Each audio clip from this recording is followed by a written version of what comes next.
प्रवचन विषय उपनिषद और अध्यात्म। प्रवचनकार युग प्रधान आचार्य श्री महाप्रज्ञ।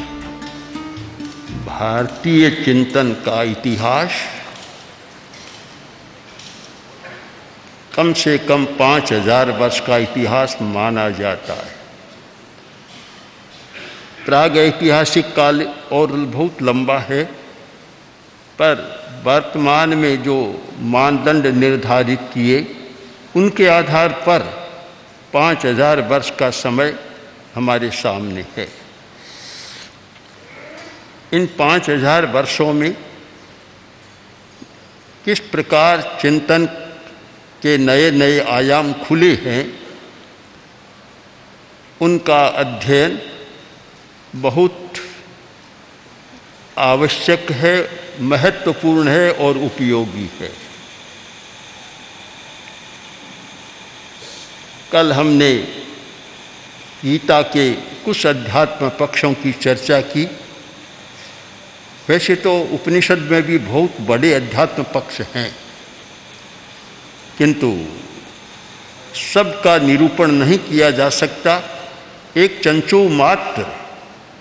एक चंचूपात होता है जिससे हमारा एक कोण बन जाए। उपनिषदों का भारतीय चिंतन में बहुत बड़ा महत्व है और माना जाता है कि उससे दर्शन के विकास में बहुत सुविधा हुई है। और यह भी प्रसिद्ध सूक्त है कि सर्वोपनिषदो गावे दोग्धा गोपाल नंदन। गीता और उपनिषद का कितना संबंध है इससे एक स्पष्ट होता है। बहुत प्रसिद्ध श्लोक है कि सर्वोपनिषदो गावे, सब उपनिषद गाये हैं और दोहने वाला गोपाल नंदन श्री कृष्ण है, उन्होंने दोहन किया। अनेक उपनिषद हैं। ये मानते हैं कि अनेक ऋषियों ने जो कहा अनेक उपनिषद बन गए। इनका संबंध किस संप्रदाय से है ये कहना बड़ा कठिन है। यद्यपि वर्गीकरण कर लिया गया, लेकिन फिर भी मैं मानता हूँ कोई बहुत तर्क संगत नहीं है। अनेक संप्रदायों के ऋषि थे और आज वे अज्ञात भी हैं, जो ज्ञात नहीं हमारे लिए। अब किससे जुड़े हुए थे एक केवल अनुमान ही किया जा सकता है। तो आज हम उपनिषद के कुछ एक अध्यात्म पक्षों पर चर्चा करें। सबसे पहले मुंडकोपनिषद का एक शब्द जिस पर विचार करना आवश्यक मानता हूँ, वह है अपरा विद्या और परा विद्या, परा अपरा। वर्तमान की सारी जीवन शैली और शिक्षा शैली के विषय में ये बहुत ही महत्वपूर्ण शब्द हैं। अपरा विद्या और परा विद्या, जिस विद्या के द्वारा लौकिक ज्ञान होता है अथवा वेदों का ज्ञान होता है, वह सारी अपरा विद्या है, उत्कृष्ट विद्या नहीं है।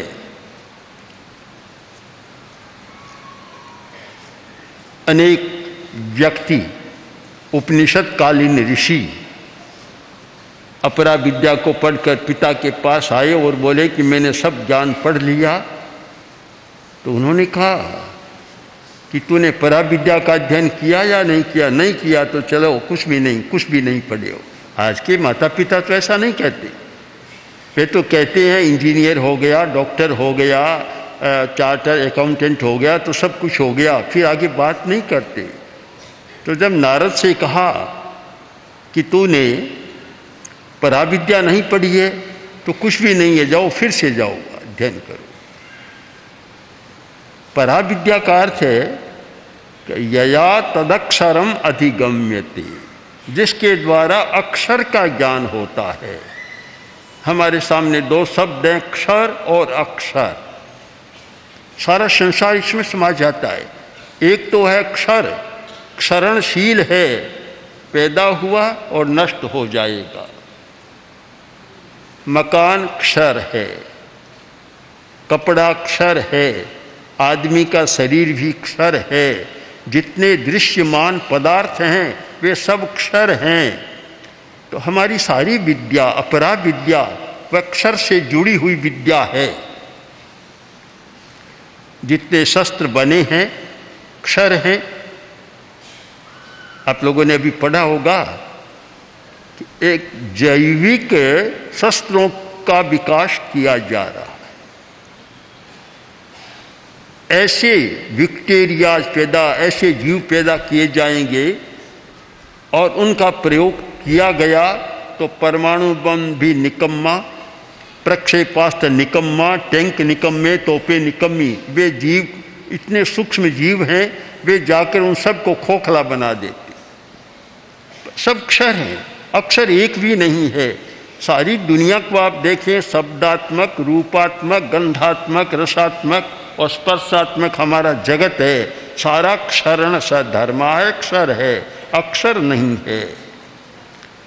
अपरा विद्या, परा विद्या अक्षर, यया तद अक्षरम अधिगम्यते। जिससे अक्षर का ज्ञान होता है वह परा विद्या है। इस सच्चाई को हम वर्तमान की मस्तिष्क विद्या के संदर्भ में समझने का प्रयत्न करें तो हमें अनुभव होगा कि जो भारत के ऋषियों ने हजारों वर्ष पहले जो चिंतन किया, अनुभव किया, ज्ञान प्राप्त किया और जिसे शब्दों में बांधा, आज के मस्तिष्क विज्ञानी भी उसी भाषा में सोचने लगे। उन्होंने अपरा परा शब्द का प्रयोग नहीं किया, किंतु एक सच्चाई को खोजा। विज्ञान भी बहुत सच्चाई को खोजने वाला एक प्रयोग है। एक मस्तिष्क विद्या की एक सच्चाई है कि हमारे मस्तिष्क के दो पटल हैं, दो हिस्से हैं, एक बायां पटल, एक दायां पटल। उनकी भाषा में एक लेफ्ट हेमिस्फीयर और एक राइट हेमिस्फीयर, दो पटल हैं। इन दोनों का कार्य अलग है, काम अलग अलग है। आज की जितनी स्कूली विद्या या विश्वविद्यालय तक की विद्या, सारी विद्या, भाषा, गणित, तर्क आदि आदि सारी लौकिक विद्या जो है अपरा विद्या, उसका संबंध है हमारे मस्तिष्क के बाएं पटल से।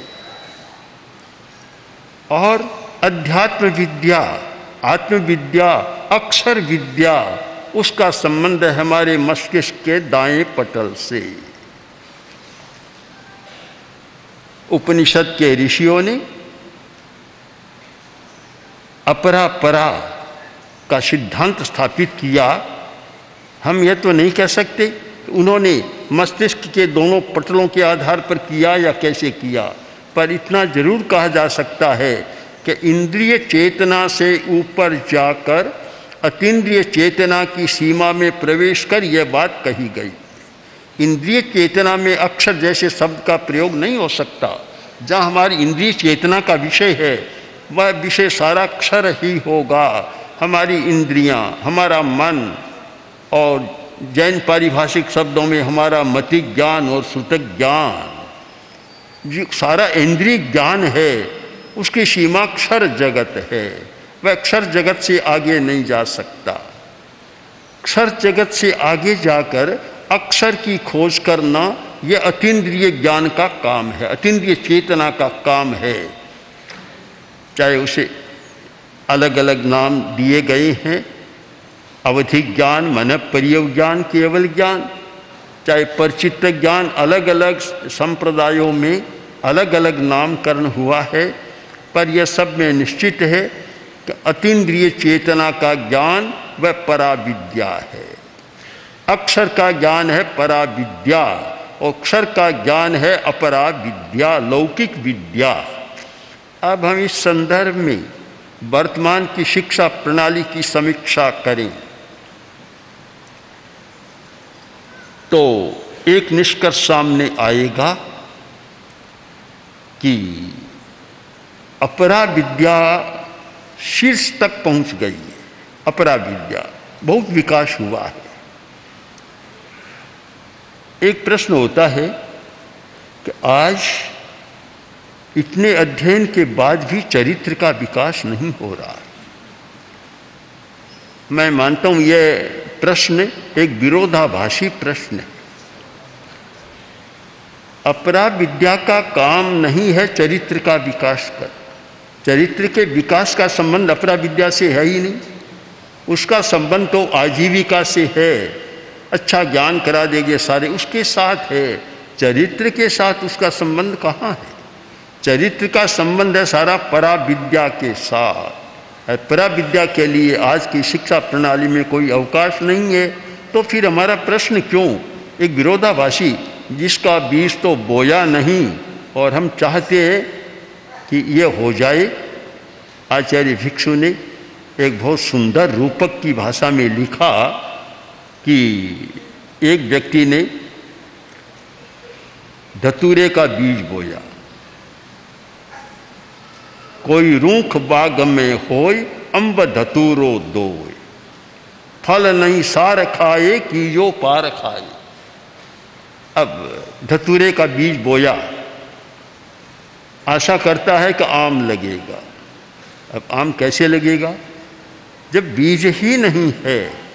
जब हमारी शिक्षा प्रणाली में अक्षर विद्या के लिए अवकाश ही नहीं है, परा विद्या का कोई स्थान ही नहीं है, फिर हम ये क्यों कल्पना करें कि चरित्र का विकास विद्या से होगा? कभी संभव नहीं है। पहले बीज बो फिर फल की आशा करो। तो ये उपनिषद का, मुंडक उपनिषद का एक बहुत महत्वपूर्ण मार्गदर्शन है। और इन दो शब्दों का चुनाव हमारी सारी जीवन प्रणाली को, हमारी शिक्षा प्रणाली को प्रभावित करने वाला है कि हम अपरा विद्या का प्रयोग कर रहे हैं और फल चाहते हैं परा विद्या का। केवल बाएं पटल को जागृत कर रहे हैं और फल चाहते हैं दाएं पटल का। मैं कैसे हो सकता है? हो नहीं सकता।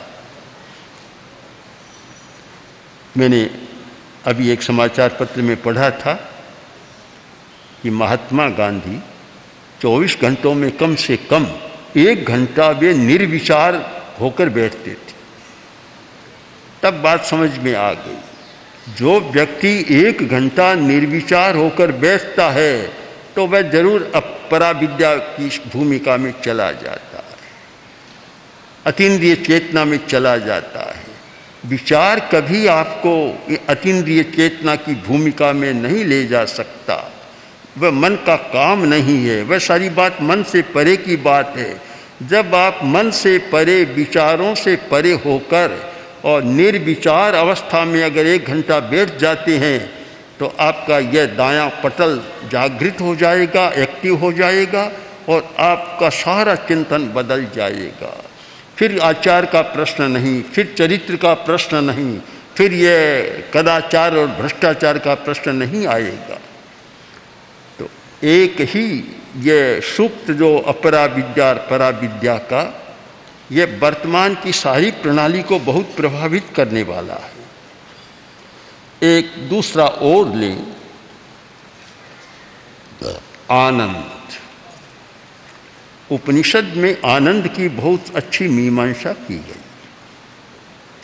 हमारे यहाँ 2 शब्द चलते हैं, सुख और आनंद। वास्तव में कोई 2 नहीं है, एक ही है, पर संदर्भ के साथ इनका प्रयोग भिन्न कर दिया गया।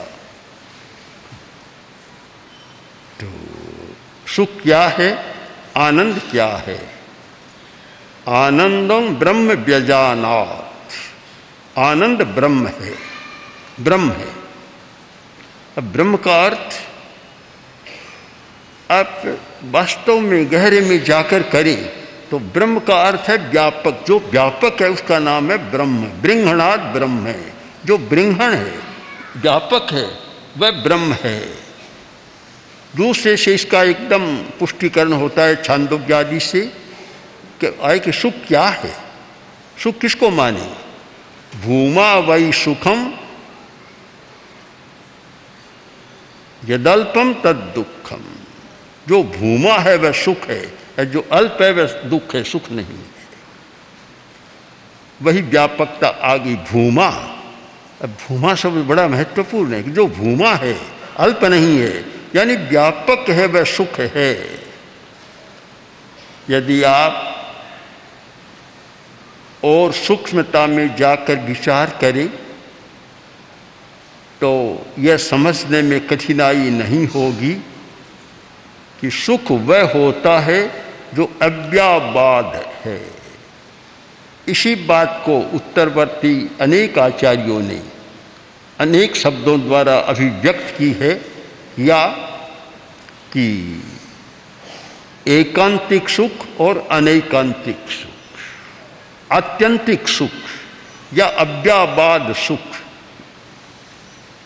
एक एकांतिक सुख होता है, एक होता अनैकांतिक। आपको सुख हो भी सकता है, नहीं भी हो सकता। आप दुनिया की कोई भी चीज़ ले लें, जितने पदार्थ हैं, चाहे अच्छा गहना, अच्छा कपड़ा, अच्छा भोजन, कभी सुख देते हैं, कभी नहीं भी देते। अगर किसी का बेटा मर गया दुर्घटना में, 20 वर्ष का जवान, 25 वर्ष का जवान बेटा मर गया, उसके सामने क्या आइए आज हमारे भोज है और बढ़िया बढ़िया मिठाइयाँ खाने को है, वह क्या करेगा? इतना दुखी बना हुआ है, उसको सुख कहाँ से होगा? यह भोजन, बढ़िया भोजन सुख देता है और नहीं भी देता। अगर मनस्थिति संतुलित है, शांत है, तो बढ़िया भोजन सुख का हेतु बन सकता है। मन में उथल पुथल है, दुख समाया हुआ है, तो कभी नहीं देगा। कोई एक सन्यासी बहुत सधा हुआ था, गुरु था, उसके पास शिष्य आया और बोला कि गुरुदेव मैं सत्य को जानना चाहता हूँ, सत्य क्या है? गुरु ने कहा तुम एक काम करो, काफ़ी नगर बड़ा है, हजारों हजारों घर है, तुम जाओ और मेरे लिए एक अंगरखा ले आओ। सन्यासी लोग अंगरखा पहनते थे, अंगरखा ले आओ, फिर मैं तुम्हें इसका रहस्य बताऊं। पर एक शर्त है कि अंगरखा उस घर से लाना जिस घर में कभी कोई दुखी नहीं बना हो। पास में बड़ा मकान देखा, बड़ी अट्टालिका जैसी लग रही थी, वहाँ गया और जाकर बोला कि सेठ जी मुझे एक अंगरखे की ज़रूरत है, मेरे गुरु को एक अंगरखा चाहिए। उसने कहा महाराज लो, अंगरखा क्या कमी है? बूढ़े लोग भी पहनते थे उस ज़माने में अंगरखे, कि कोई कमी नहीं, आप लीजिए। लेकर आया कि ये लो, पर बोला एक बात बता दो, एक शर्त है कि कभी कोई आपके घर में दुखी तो नहीं बना?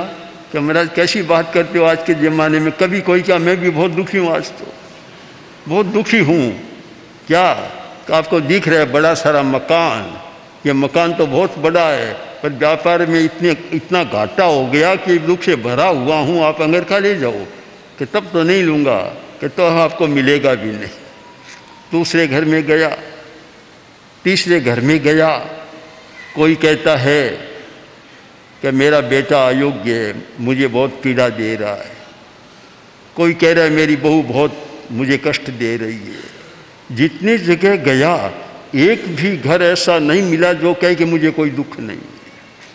शाम तक घूमता रहा, शाम को खाली हाथ आया। गुरु ने पूछा रे अंगरखा ले आया? कि महाराज मिला नहीं। अरे इतने कृपण लोग हैं सब, इतने कंजूस है, एक अंगरखा भी नहीं देते।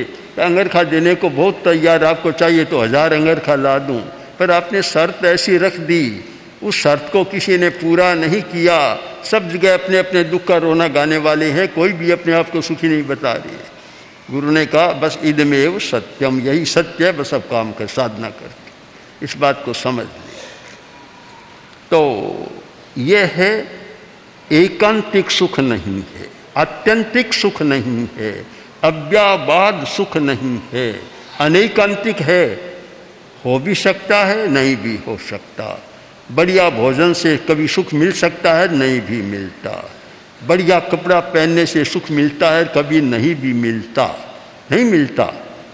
कोई कहा जाता है कि मुल्ला प्रसिद्ध है कहानी में कि मुल्ला के पास कोई बढ़िया एक अंगरखा था और किसी बाराती को ज़रूरत थी, तो उसके पिता ने मांग लिया कि मुल्ला एक बार अंगरखा दे दो और विवाह के बाद लौटा देंगे। अच्छा, विवाह कब है? आज ही है, आज ही चाहिए। उसने दे दिया, कि मैं भी साथ चलूँगा। साथ हो गया। अब चला, लोग देखते, लोग कहते हैं और तो सब ठीक है, ये तो इतना बढ़िया है कि सानी नहीं है कोई, इतना बढ़िया है। पीछे मुल्ला बोलता, देखो इसका नहीं है, मेरा है। 2-3 बार को उसने कहा, ले जाओ, तुम्हारा शान भ्रष्ट कर दी। अब वह अंगरखा सुख भी दे सकता है, सुख नहीं भी देता। दुनिया का कोई भी पदार्थ आप गहराई से जाकर देखें, एकांतिक सुख देने वाला नहीं है, आत्यंतिक सुख देने वाला नहीं है। उसको अल्पम तद अल्पम, वह अल्प है, भूमा नहीं है। जो भूमा है वह आत्यंतिक सुख देने वाला है, वह कोई विकल्प नहीं है। कभी कभी देता है, कभी नहीं देता, कहीं देता है, कहीं नहीं देता, ऐसा नहीं होता।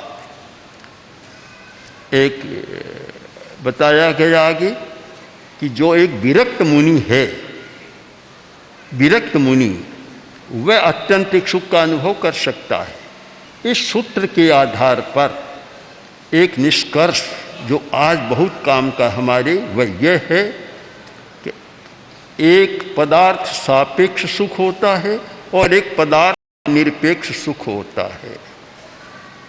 वह हो सकता है जो पदार्थ निरपेक्ष है, जिसमें पदार्थ की अपेक्षा नहीं है, जो अपने भीतर का सुख का स्रोत व्यक्त हो जाता है, प्रस्फुट हो जाता है, वो भीतर से निकलता है, आत्मा से अनुभूति से निकलता है। वह भूमा हो सकता है और वह आत्यंतिक सुख हो सकता है। भूमा वै सुखम। और जो पदार्थ सापेक्ष है वह सुख कभी आत्यंतिक नहीं हो सकता। आज के भौतिकवादी और पदार्थवादी युग में इस सूत्र पर